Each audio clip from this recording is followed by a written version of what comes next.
Terima kasih Mas dan Mbak MC yang luar biasa. Bismillahirrahmanirrahim. Yang terhormat Ketua Komite Nasional Kebijakan Governansi, Bapak Profesor Dr. Mardiasmo.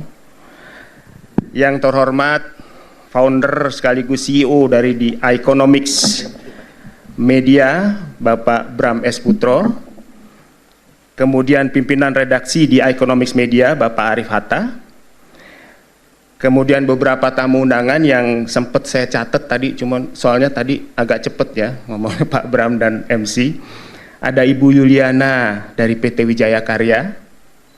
Kemudian ada Pak Wan Kristianto ya dari PT MSI Insurance, Ivan Kristianto. Kemudian ada Bapak Aminuddin Nurdin. Kemudian ada Ibu Herwinda dan Ibu Stella ya, dan hadirin sekalian yang mohon maaf tadi banyak perwakilan dari perusahaan yang hadir, mohon maaf tidak dapat saya sebutkan satu persatu beserta undangan lainnya. Assalamualaikum warahmatullahi wabarakatuh. Salam sejahtera untuk kita semua. Om Swastiastu, Namo Buddhaya, salam kebajikan. Alhamdulillah, puji syukur kehadirat Allah Subhanahu wa taala. Ya Bapak dan Ibu sekalian, Tuhan Yang Maha Esa, kita semua pada hari ini masih diberi kesempatan untuk bertemu, bersilaturahmi, berdiskusi dalam acara The Economic Nusantara Awards 2024 ini, insya Allah dalam kondisi sehat walafiat lahir dan batin. Yang kedua, kami ingin menyampaikan permohonan maaf dari Pak Budi Aristiadi, Menteri Koperasi, karena beliau belum dapat hadir pada kesempatan ini dan tanpa mengurangi rasa hormat menugaskan kami untuk mewakili menyampaikan sambutan. Kami juga ingin mengucapkan selamat kepada The Economics Media atas penyelenggaraan acara ini karena telah menyelenggarakan award yang kali ini mengambil tema GCG for Sustainable Growth. Tentu dengan harapan agar acara pemberian penghargaan ini dapat menjadi tambahan semangat dan motivasi bagi Bapak dan Ibu sekalian, para profesional dan tokoh serta pengusaha untuk terus meningkatkan kinerja dan kontribusinya bagi pembangunan bangsa, khususnya melalui penerapan GCG pada instansi dan perusahaan masing-masing. Bapak dan Ibu sekalian, mohon izin Pak Prof. Mardiasmo, saya sedikit menyampaikan mengenai good corporate governance yang kami pahami pada dasarnya terkait dengan prinsip, nilai, dan praktik tata kelola perusahaan yang baik. Prinsip GCG yang terdiri dari keterbukaan, akuntabilitas, pertanggungjawaban, independensi, dan kewajaran merupakan prinsip-prinsip yang penting untuk memastikan bahwa perusahaan dapat bertumbuh dan menguntungkan secara berkelanjutan sesuai dengan rencana dan tujuan dengan mekanisme yang benar dan adil. Prinsip GCG juga diterapkan untuk memaksimalkan nilai perusahaan, meningkatkan kinerja dan menjaga kepercayaan masyarakat kepada perusahaan. Dalam era dewasa ini di mana kita semua melihat bahwa persaingan bisnis semakin ketat, namun di sisi lain kebutuhan untuk berkolaborasi juga meningkat, karena pada masa ini tidak ada entitas bisnis yang dapat tumbuh sendirian. Maka prinsip GCG ini dirasa semakin perlu untuk diterapkan oleh semua perusahaan. Dengan demikian juga Bapak dan Ibu sekalian, penerapan good corporate governance ini juga akan mempengaruhi sustainable growth dari suatu perusahaan. Karena GCG diyakini memberi manfaat seperti meningkatkan kinerja perusahaan, meningkatkan daya saing, meningkatkan kepercayaan masyarakat, dan dapat mencegah praktek-praktek curang dalam perusahaan. Sementara di luar itu, penerapan GCG juga dapat menciptakan iklim bisnis yang sehat yang kemudian akan memberi kontribusi bagi peningkatan kesejahteraan masyarakat. Bapak dan Ibu sekalian, dalam upaya pengembangan dan pemberdayaan koperasi, ya tadi udah disinggung juga kenapa Menteri Koperasi yang diundang ya. Jadi dalam upaya pengembangan dan pemberdayaan koperasi, Pak Menteri dalam beberapa kesempatan telah menyatakan beberapa langkah strategis, diantaranya adalah melalui digitalisasi dan peningkatan SDM serta tata kelola koperasi yang diharapkan nanti juga dapat meningkatkan minat masyarakat untuk berkoperasi. Artinya, kami juga menyadari pentingnya meningkatkan dan memperbaiki tata kelola koperasi dalam rangka mewujudkan koperasi yang sehat dan kuat. Karena selama ini koperasi juga sering dipandang sebagai entitas atau badan usaha yang tidak dikelola secara profesional.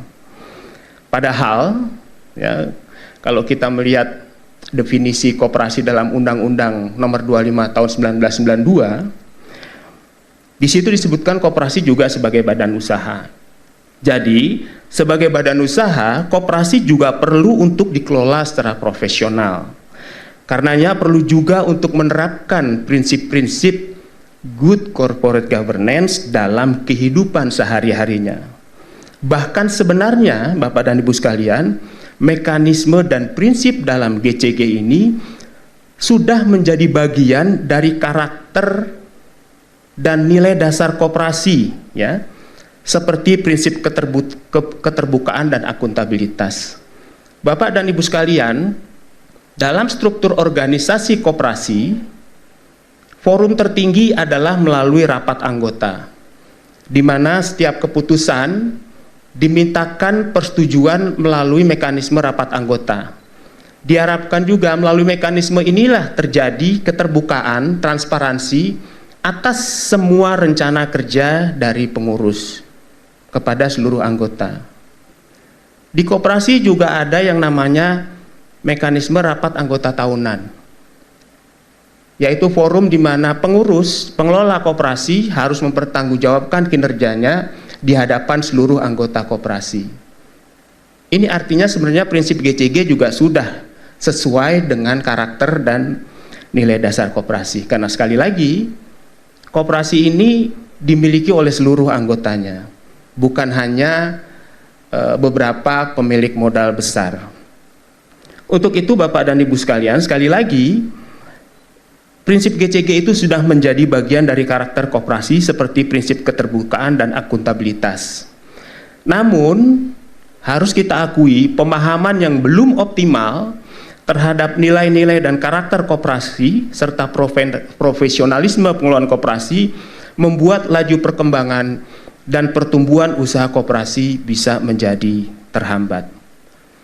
Penerapan GCG pada koperasi dapat menjadi salah satu faktor penting dalam meningkatkan efisiensi ekonomis yang meliputi serangkaian hubungan antara manajer, pengurus koperasi, pengawas koperasi, anggota, dan stakeholders lainnya. GCG juga dapat memberikan struktur yang dapat memfasilitasi penentuan sasaran atau target dari koperasi, serta dapat menjadi alat monitoring dari kinerja koperasi. GCG dapat memberi sumbangsih agar pengelolaan koperasi dapat dilakukan secara efektif dan efisien, dan tidak menyebabkan kerugian pada pihak manapun.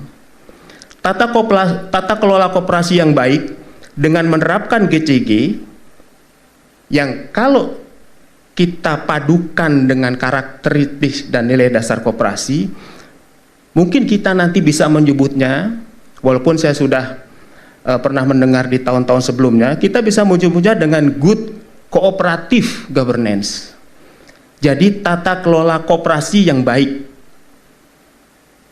Ini akan sangat mempengaruhi upaya untuk mendorong lebih banyak koperasi bisa masuk dalam rantai pasok industri, sehingga akan menciptakan ekosistem yang sehat bagi pengembangan usaha koperasi. Dan Bapak dan Ibu sekalian, upaya tersebut sudah dimulai melalui program-program prioritas Kementerian Koperasi yang dalam beberapa kesempatan sudah disampaikan juga oleh Pak Menteri Koperasi, seperti penyaluran pupuk, penyaluran beras, revitalisasi KUD, penguatan produksi tekstil oleh koperasi, suplai susu nasional, produksi minyak untuk rakyat, pengembangan koperasi ojek online, serta terlibat aktif untuk mensukseskan program makan bergizi gratis. Bapak dan Ibu sekalian, pada kesempatan ini juga saya ingin mengajak Bapak dan Ibu sekalian, para profesional, pelaku bisnis, para direksi, untuk juga ikut mendukung pemberdayaan koperasi kita. Pemerintah tentu tidak bisa bekerja sendiri. Dukungan dan kerjasama dari Bapak Ibu sekalian akan sangat diperlukan. Sesuai semangat yang saya kira juga diusung oleh prinsip GCG ini, yaitu fairness dan menciptakan iklim bisnis yang sehat, mari bersama-sama kita meningkatkan kesejahteraan masyarakat tidak saja melalui penumbuhan ekonomi, tetapi juga melalui pemerataan kesempatan berusaha, pemerataan pembangunan, dan pemerataan hasil-hasil pembangunan bagi seluruh rakyat di seluruh wilayah Indonesia. Ini semua saya kira bisa dicapai apabila 3 pelaku usaha di tanah air, yaitu sektor swasta, BUMN, dan koperasi, bisa tumbuh besar secara bersama-sama. Demikian beberapa hal yang dapat kami sampaikan. Mohon maaf apabila ada kesalahan kata. Karena tadi Pak Bram menutup dengan pantun, saya juga akan menutup dengan pantun. Mohon izin Pak Bram. Makan siang sambil menghitung laba bersih. Cakep. Cukup sekian dan terima kasih. Cakep. Mohon maaf apabila ada kesalahan kata. Billahi taufik wal hidayah. Wassalamualaikum warahmatullahi wabarakatuh. Ya. Waalaikumsalam warahmatullahi wabarakatuh. Ke Bekasi naik bemo. Cakep. Terima kasih Bapak Ruli Nuryanto. Waduh. Dia kapan sampainya kalau naik bemo ya Pak ya? Lama ya. Baik, izin kepada Bapak Bram S. Putro untuk dapat memberikan kenang-kenangan Betul. kepada keynote speakers kita hari ini, Ya. yaitu staf ahli Menteri Bidang Ekonomi Makro Kementerian Koperasi Republik Indonesia, Bapak Ruli Nuryanto. Oke, boleh sedikit maju ya, biar terlihat di kamera. Ya. Ya.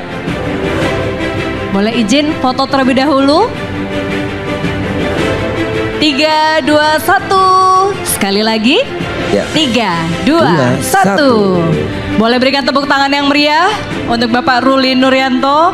Dan terima kasih Bapak Bram S. Putro.